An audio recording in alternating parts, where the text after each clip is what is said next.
Messi নন, এমবাপ্পেও নন, 2026 বিশ্বকাপের সবচেয়ে মর্যাদাপূর্ণ ব্যক্তিগত পুরস্কার গোল্ডেন বল জিতে সব আলো নিজের দিকে টেনে নিলেন স্পেনের তারকা মিডফিল্ডার রদ্রি। লিওনেল মেসি ও কিলিয়ান এমবাপ্পের মতো দুই তারকাকে পেছনে ফেলে টুর্নামেন্ট সেরার স্বীকৃতি অর্জন করেন তিনি। পুরো আসর জুড়ে অসাধারণ নেতৃত্ব, নিখুঁত পাসিং, মাঝমাঠে অনন্য নিয়ন্ত্রণ এবং ধারাবাহিক পারফরমেন্সে স্পেনকে শিরোপা জয়ের পথে এগিয়ে নেয়ার অন্যতম স্থপতি ছিলেন রদ্রি। ফাইনালেও ছিলেন দুর্দান্ত, দলকে এনে দেন কাঙ্ক্ষিত সাফল্য।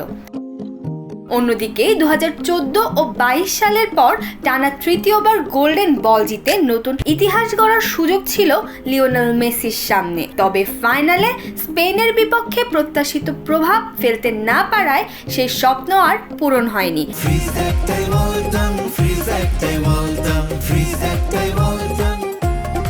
শেষ পর্যন্ত পুরো আসরের সবচেয়ে প্রভাবশালী, ধারাবাহিক ও কার্যকর ফুটবলার হিসেবে রদ্রিকেই বেছে নেয় ফিফা। 1982 সালে চালু হওয়া গোল্ডেন বল বিশ্বকাপের সর্বোচ্চ ব্যক্তিগত সম্মানগুলোর একটি, আর 2026 বিশ্বকাপে সেই গৌরবময় তালিকায় নিজের নাম উজ্জ্বল অক্ষরে লিখে রাখলেন স্পেনের নির্ভরতার প্রতীক রদ্রি।